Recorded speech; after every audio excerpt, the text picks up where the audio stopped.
We're going to commence the press conference now. We have with us from the right to the left, from the left to the left, José María, Arregi, directors, José María Soroiz, actor, Nagore, Aramburu, actress, Kandido, Uranga, actress, and Xabier, Berzosa, the producer. Please raise your hand if you want to ask a question.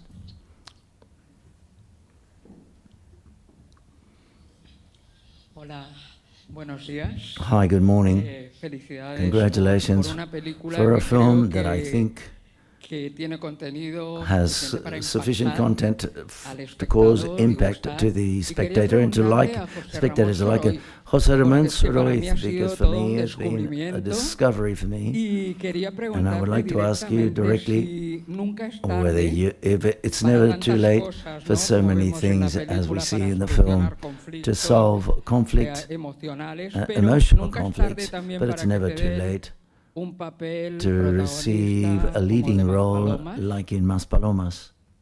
Yeah. Bueno, yo estoy en mi terreno, no funciona esto, pero bueno. I don't know how this works. Well, I would like to say that it was very difficult, a month and a half, 2 months since I was told to decide whether I did the film or not. The film, when José María said that he wanted me, that I was going to play the leading role. I said, aren't there any other actors? What's all this about? He said, no, I want to make a film with you. Before everything, I said, I'm dyslexic. It's very difficult to memorize. I'm very slow. And plus, I don't like press conferences or TV or radios or anything. I say this, and then we can talk. And that's how everything started. I don't care, I just want to work with you. That's what he said. He said, well, I'll send you the script tomorrow, and you read it. And the next day I received the script and a note saying, listen, we didn't talk yesterday, but there's some sequences of sex and intimate sequences, but no problem. No, we'll solve it. You decide how far and all of that, and then we can do it.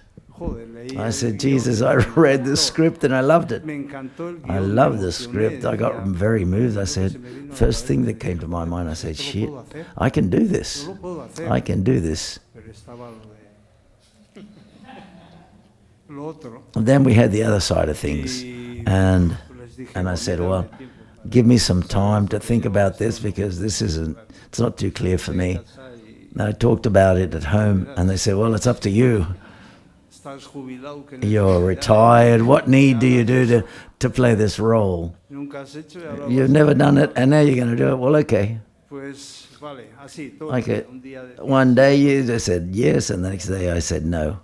So therefore, that was the story. The problem was that I wanted to do it because I liked it, but my body didn't ask me to. I was telling her, I said, can't you shorten it in six or seven scenes? Let's only do 5 or 4. No.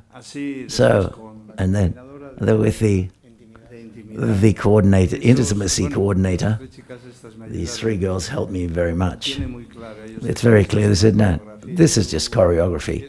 You start, we do with the professional who's going to come along with you to do all this. We can rehearse everything. We see how far you're going to be seen, what's going to be your body. And we did all that. And that I said, okay, well, I got encouraged by that. But I encouraged myself because I said yes, because I had 6 months to prepare myself. I said, you've got to do this because whatever you want, if you want to go up to here, you want to share this much of your body or whatever. I didn't want that. I got very angry with that. I wanted to make the film, if I'm capable, if I'm going to do it, I'm going to do it as the script says, because otherwise it makes no sense. And I told José María, it's important, all of the first important, so that you can understand the rest. So I said, well, okay. Well, 6 months working on that. That's what I did.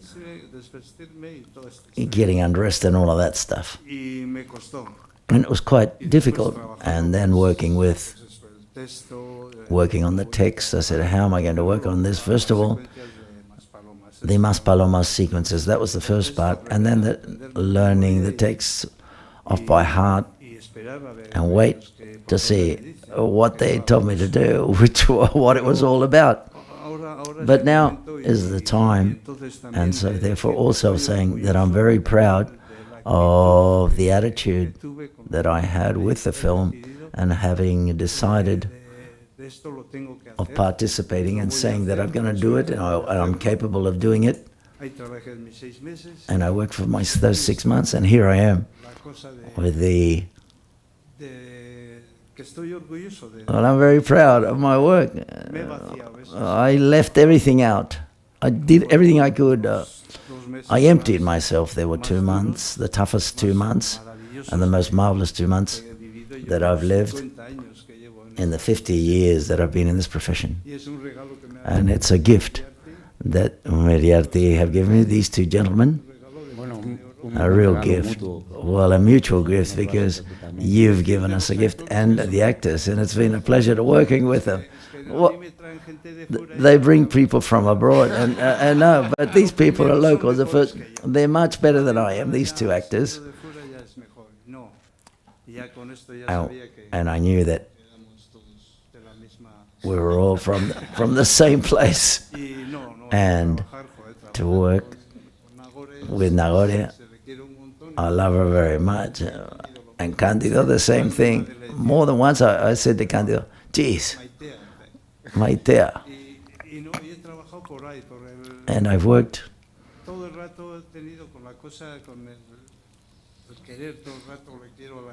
I love the people, I love Nagore, and I love. And then you can see me the way I'm in the film. But deep down, I don't know whether you can see it, the feeling and the kindness. I work with feelings. I'm not very technical. I'm not a technical actor. Jeez, I'm talking a lot, aren't I? Thank God you didn't want to talk.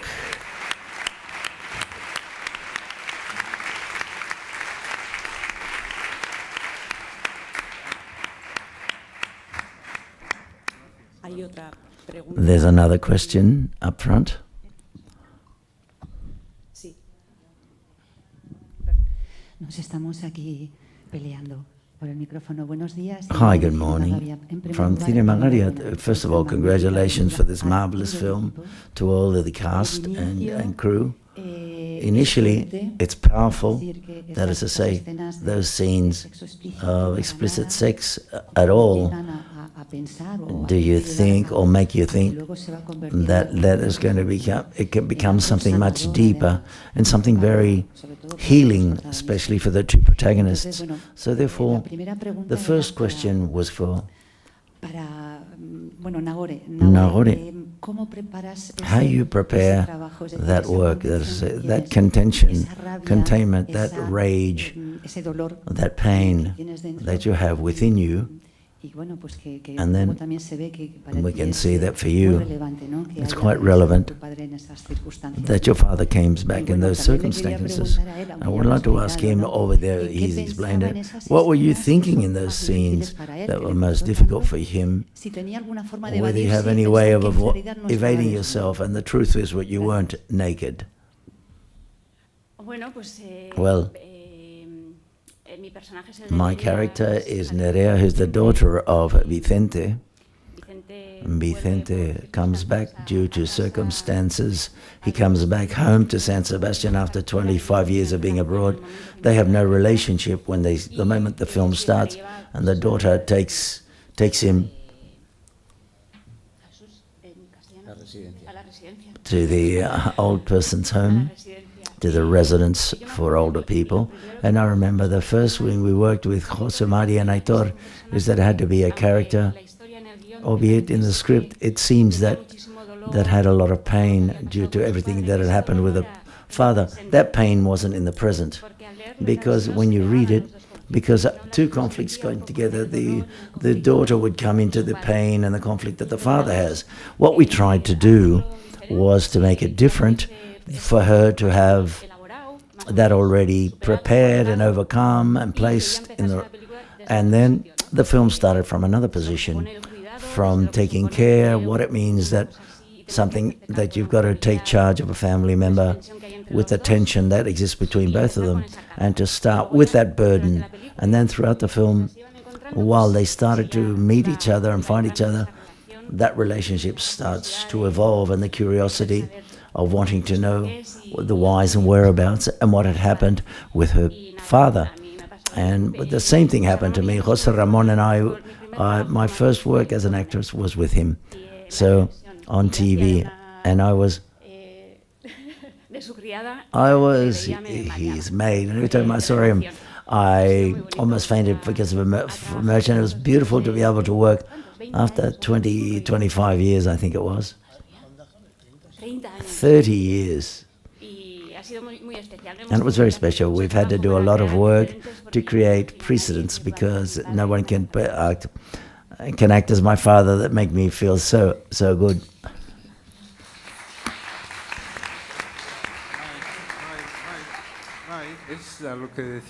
That's what I was saying. All of that work, the 6 months that I did to prepare this character, so that to arrive in Maspalomas and the scene in the dunes, I said, well, okay, well, we're starting off great, aren't we? And I said, I was convinced I've got to do this, and there's no other story. So I said, I was convinced. And there was an enormous silence in the shoot, especially in those scenes, just necessary, otherwise it was difficult. I had María next to me, the girl from wardrobe.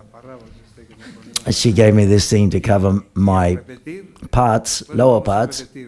Let's repeat it, I said. Keep going, keep it, relax. I was always encouraging myself, you've got to be able to do this. And that's what I had in my mind, and that's what I worked in those 6 months. So therefore, when I did the scene, I encouraged myself. I said, no, you're doing well. Come on, let's do it. I was looking at the faces of the directors. They were looking at me like this, very seriously, but things were going well. And every time we repeated, María would cover me, and that was it. But all the time, all of the scenes have been at that level, very concentrated, and to give everything I have. And that's how we prepared things. Then I said, is this what you expected from these scenes? They said, no, not at all. The director, no, we didn't expect that. To remark, to say something, what's happening to now, he says, I'm very nervous for the press conference. And you see, he grows on stage, and how well he responds and answers the question. With these sex scenes, the same thing happens. We rehearse them. The coordinators, the intimacy coordinators helped us a lot.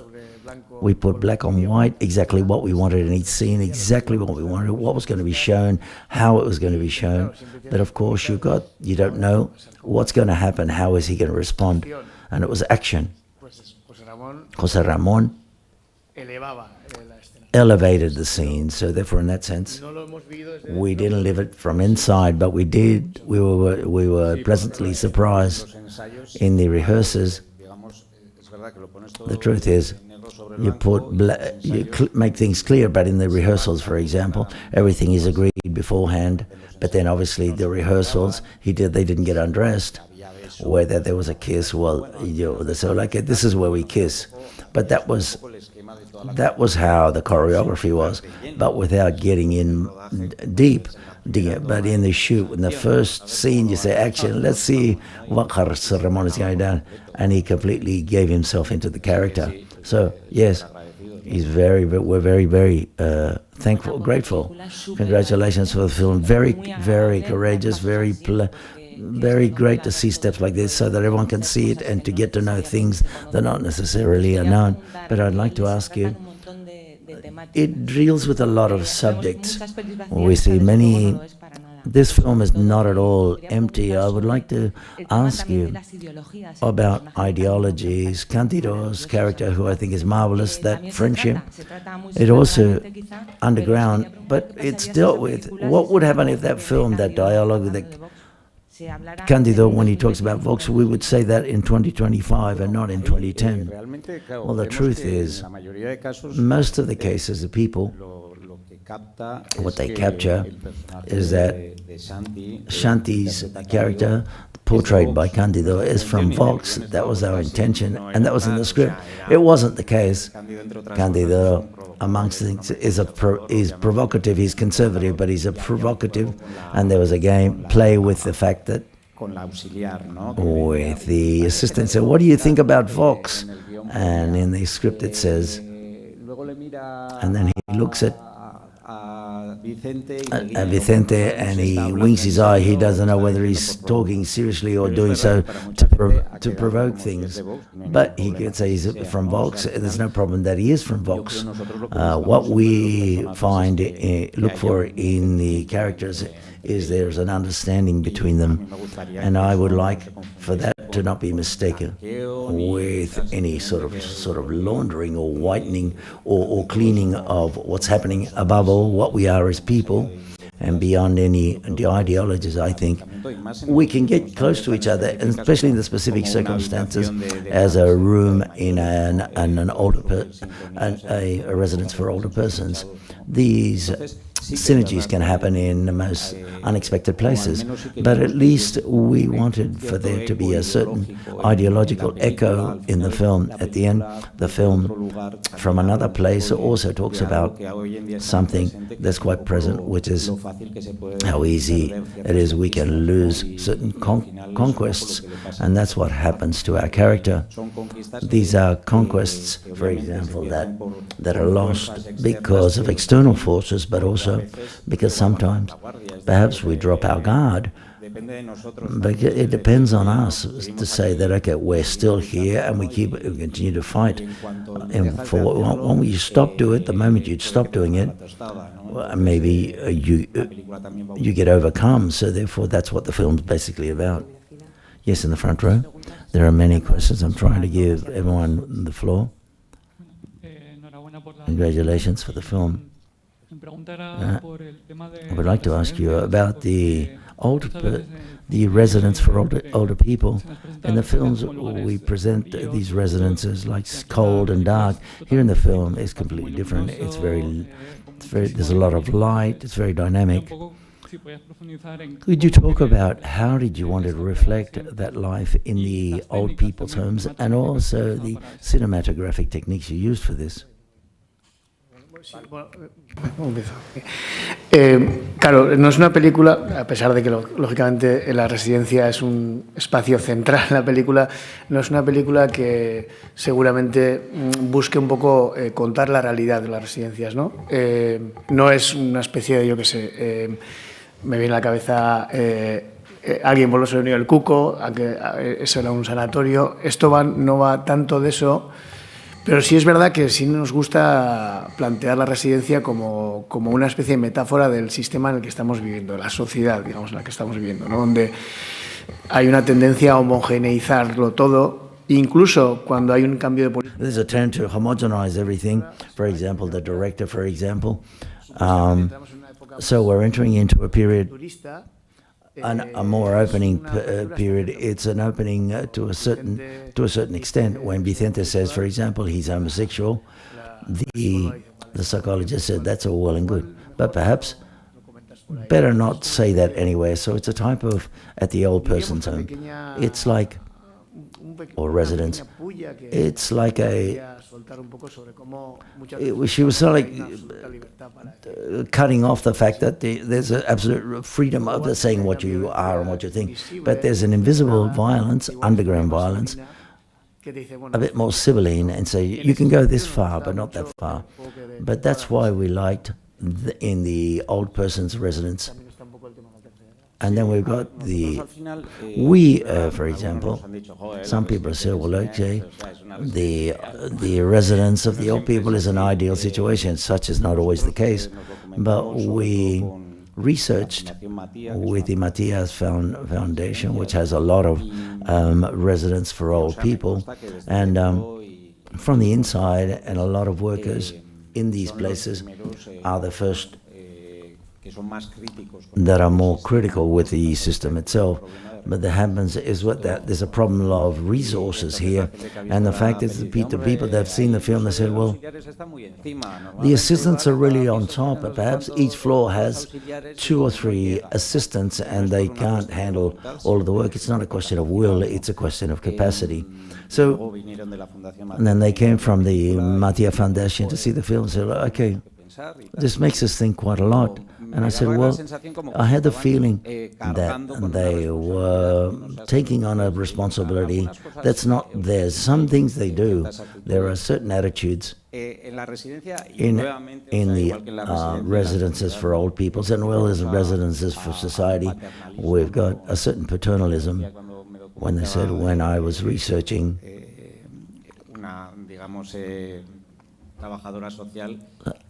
with social workers that I was talking to, an expression that's used in society and she hates is that our older people, which is, this places us in that condescending attitude towards older people. The film talks, as Aitor said, we didn't want to have a real residence for older people, but we wanted to take things from that reality, such as the steps that are being taken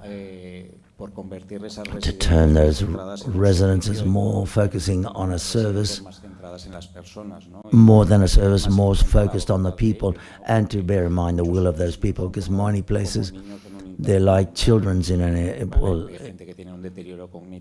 some people have a cognitive disorder that prevents them from doing so, but some others do have the ability to do so. So this allows us to dialogue with the evolution or involution of our character. And there's a Stockholm syndrome. What do you want to change things now? I've got used to this, and now I don't make me expose myself. So therefore, our residence for old people has been designed in order to favor the evolution and the journey of our character, who at the end of the day is the most important thing for us in the film, okay? Hi, congratulations for the film. You start in a context of freedom, as is Maspalomas, hedonism, and then you come to San Sebastian in the film, with the character who... Why did you want to tell homosexuality in a person who's 76 years old? Why the reason? Well, that was the basis of the story. That is, the idea emerges on the one hand due to the first time I went to Maspalomas in 2016.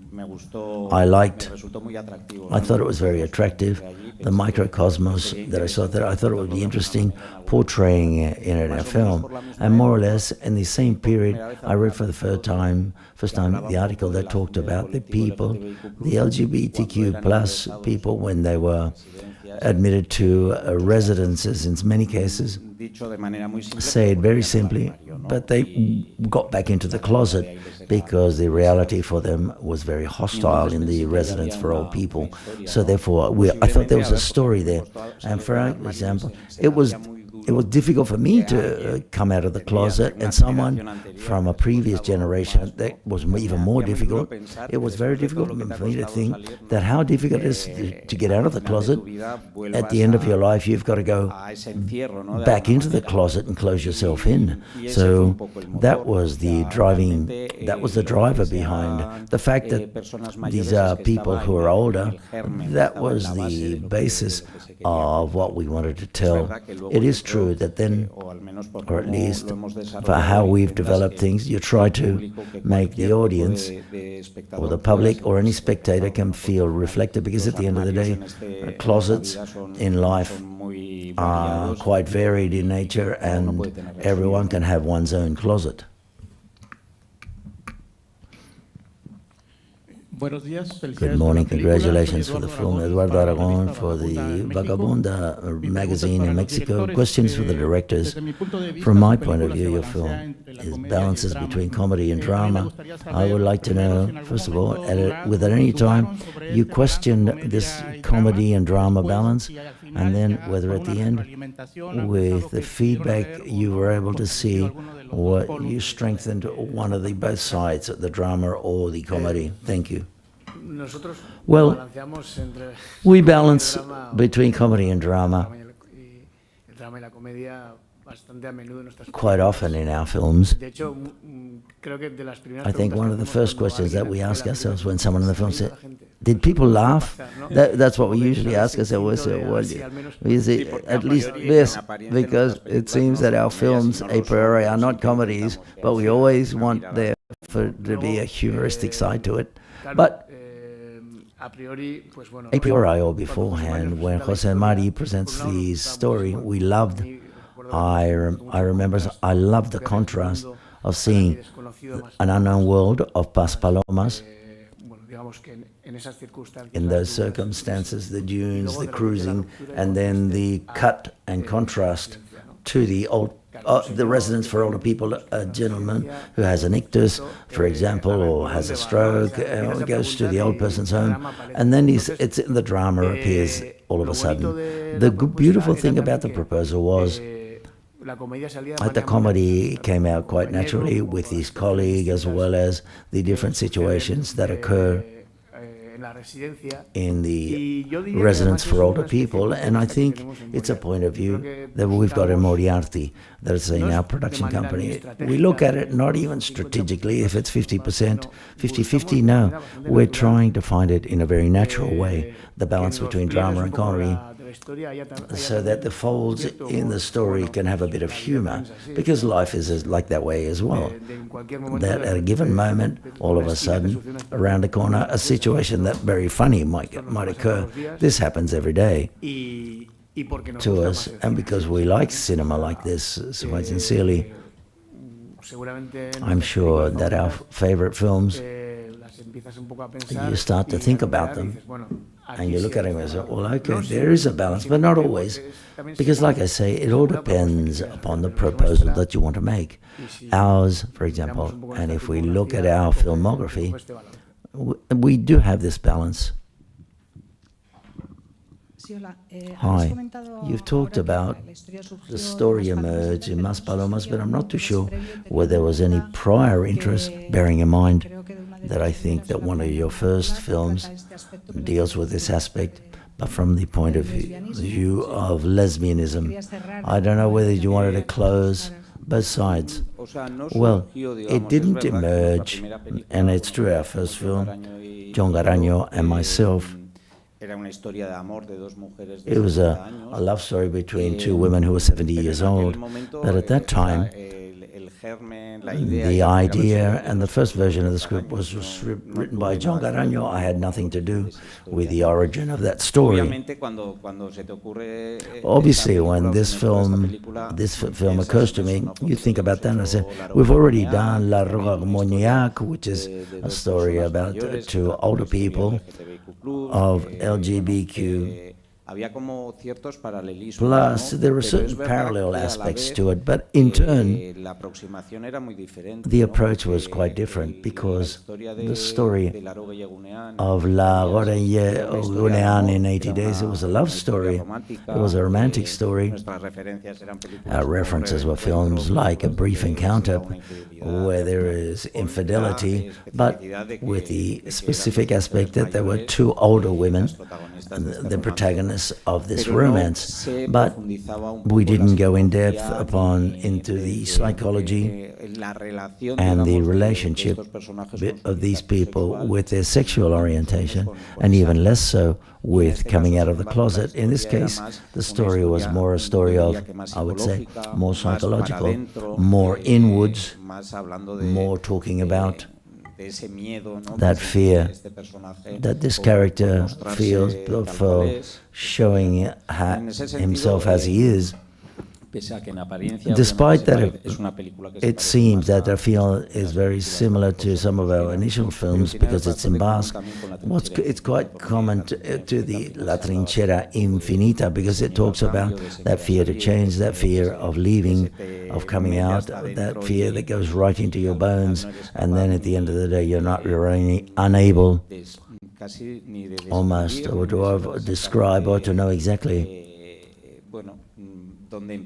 where it starts and where it finishes, and it forms part of you at the end of the day.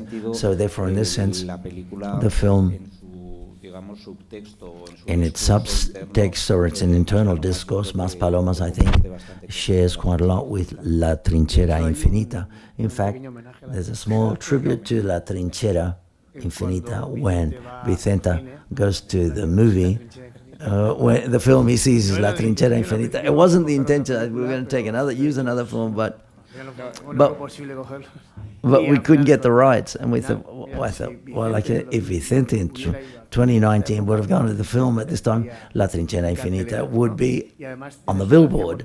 And it's funny because Eugenio is talking with the gay postman, I'm not sure if you've seen it, and talking about certain things that's happening in Vicente's mind. A very pleasant accident, wasn't it? It wasn't their intention initially, though. But we saved a lot of money in rights.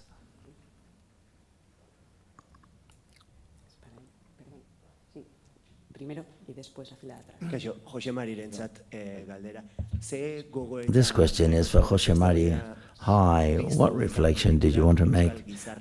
What reflection do you want the film to bring about in the Basque society? That is going to appeal upon a person who's an older person. How do you focus this? Well, I think that Aitor has already explained this beforehand. For me, there is a reflection, or it seems to me that I would like for the spectator to see this a little. To what extent are we here to change things, or are we prepared to change things in favor of this? Because it seems to me, like Aitor said, that at the end of the day, in a residence for old people's homes is a metaphor for society, and is in society a series of measures were taken. Now they're much more open in the old person's homes. We're going to bear in mind your will, and so on and so forth. But then when Vicente says that he's a homosexual, the psychologist said, yes, that's okay. You can talk to me. Thank you very much for telling me this. But we're all going to support you. But at the same time, yes, but do you really want to tell it? Bear in mind, the people in the old person's home don't believe this is the case. And I think that also exists in society. That is to say, now perhaps we've gone back, we've lost, but from a legal standpoint, and our government as well, for example, homosexual marriage, gay marriage, for example, we're trying to achieve those rights, but the social the reality in society is very different. We say, yes, we support you, the rights are the same for everyone, but then at the end of the day, perhaps, when you walk out in the street, well, if you're holding each other's hands, perhaps you might get punched. And what are we taking steps to change this? I'm not too sure whether we're doing this or not, because I don't know how those steps can really be taken. But it seems to me, at times, at a higher level, we should adopt a series of measures and say, well, okay, we understand who you are, we understand you, but if that is not reflected in society, or whether it's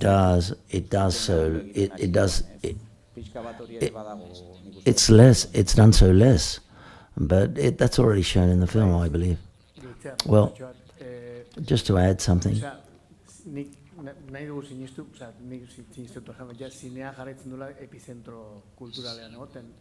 I continue to think that cinema is in the cultural epicenter, and even more so in the film festival. Cinema, I don't know, we've got to give power to people, but you talked about ideology. Ideology is a word which sometimes is used as a weapon against others. That is, it's not something bad because we've got so much information around us that you need a system to organize that, all that information to understand what it's all about. And we've got have our own ideology. But I think that there are things that you thought that enter into those pores and those ideas that you have. To a certain extent, I believe that cinema has the power in a room, in a film theater, on a big screen for 2 hours. It can bring in ideas through the pores that you have in your body. Cinema can do that, and if the film manages to do this, I would be very happy. It's something that you don't expect, that person, all of a sudden, something that's so far away can enter into the pores that they have, and if it feels closer to you. One final thing, excuse me, the film also, at the end of the day, beyond homosexuality, it demonstrates the will to put on the table the sexuality of older people. And it seems that for some people, men and women, sexuality as of a certain age doesn't exist. And we, in our process, our working process, we find this and we say, but as of a certain age, people say, well, okay, there are people that don't, but there are many people that have a sexual life and they also have the desire. And it's transformed over life, but it exists. It continues to exist. And it seems to me, before we've talked about homogenization and how, and it seems that this seems to be extended, that older people don't have sex. And above all, if men have sex, it looks like they're dirty old men. That's the concept that exists. So therefore, this film, in this sense, if it helps to a certain extent to at least create a debate, for the debate to be natural and to open it up, that would be very good. We've got time for another couple of questions. One here. Hola, ¿qué tal? Yo me llamo Juan Sardá del Cultural. There's a conflictive relationship with Daz, the Iñaki, who's the assistant, who calls him dear, and he gets angry, and he asks him to get changed. We see this character that he says, first of all, it was very difficult for me to get out of the closet, and then I spent 25 years with a man who I didn't love so much. But there's a type of a cruel metaphor, and that is the fact that, for example, to free himself from, he's very old. This sometimes happens in life. Life goes faster than us, goes by faster than us, and he doesn't manage to solve that conflict. To his friend, at a given moment, ends up confessing the truth. How do you see that process of repression that exists? Something that defines the character is the feeling that he always arrives late to everything, and this happens to many of us, I think. And this, on the one hand, specifically with the character of the assistant, Iñaki's character, quite many people have interpreted the fact that when he gets angry with him, he gets angry obviously because he's accumulated a lot of anger, and when someone has a stroke, I'm not too sure, they have a lot of frustration, and there's a lot of anger and impotence, and many people have interpreted that he's bothered about that condescending attitude that the nurse or the assistant has, as if he was dealing with him as a child. But the truth is, for us, it was a moment in which, to a certain extent, there's a denial of himself. It's a moment in which, all of a sudden, after having been living in Maspalomas freely, he enters into this old person's home, and someone who lives openly his sexuality and homosexuality turns into someone who's threatening for him, someone, perhaps, obviously, he may attract him, may be attractive to him, may have an attraction to him, but within his own psychology, it can also maybe betray him. It's something that makes him feel very violent, and it was just a little gesture. The fact that he screams and he wants to change the assistant he has, it's a way of reflecting about how we can, when we reject ourselves, how can we develop attitudes that are homophobic towards others. So therefore, what sometimes happens, that sometimes between older homophobic people, there are a lot of repressed homosexuals. So therefore, there was the will of playing with this, of reflecting about this at that time. I'm not too sure whether I've answered your question. I'm not sure. One final question here in the front row. Hi, I would like to ask you, as regards to this, about the soundtrack. It seems marvelous, and it's great. It's Aranzazu Calleja's work, and then all of a sudden, something is breaking, like with human sound, example, to achieve that rhythm. How did you do that? Because Marco Moriarty, you've already worked this. And also ask you about the songs. 2 songs, very important, that appear in the film. Well, how did you choose them? Which is Bronsky Beats song and Batiatos song. Well, with Adam, it's the second film we've made with him, and there's also a relationship with him. We see that we increase, we're working more with him, so therefore there's a lot of complicity there. You're talking about that part with the voices, human voices. Well, Adan, in that sense, it's very good, because what you propose, normally he accepts it and he takes it on, he makes it his own. He's not closed, albeit he has a specific style. In that sense, it's very easy to dialogue with her. In the case of the voices, that part with the voices, and other parts which are family, to a certain extent, it's something that we wanted to, something that generated a certain hostility in Vicente. Those male voices, those voices, like José María said, they generated a sort of conflict inside, because on the one hand, well, okay, he's in an environment that he doesn't know. He's in the residence for older people. He doesn't know what's going to happen, and then he's dealing with his internal homophobia, and those voices wanted to increase that feeling. We normally go accompany the characters. That's it. Well, that's what we do. We're trying to show the psychology and what they're living, and those voices, for example, happens exactly when he's going down to the dining room, and he finds people that introduce him. They take him in the wheelchair one place or another. They move him around. There's a sort of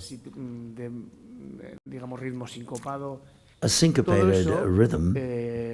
All of this made sense when we talked to each other, and you addressed it to Aran, and she said, well, it made sense, but it's a truth. It's a leaping into the void, because we're not so used to seeing these types of proposals.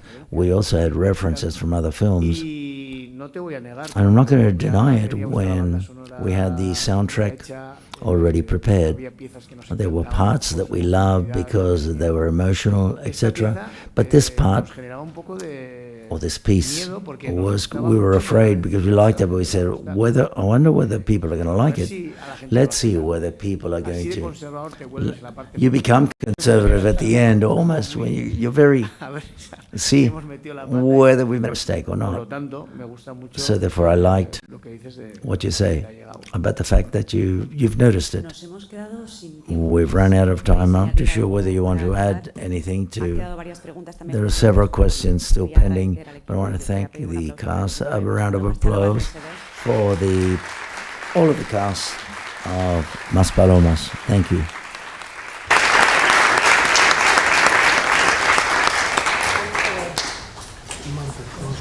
Ya no se oye. Sí se oye. Vale, gracias. Okay, thank you.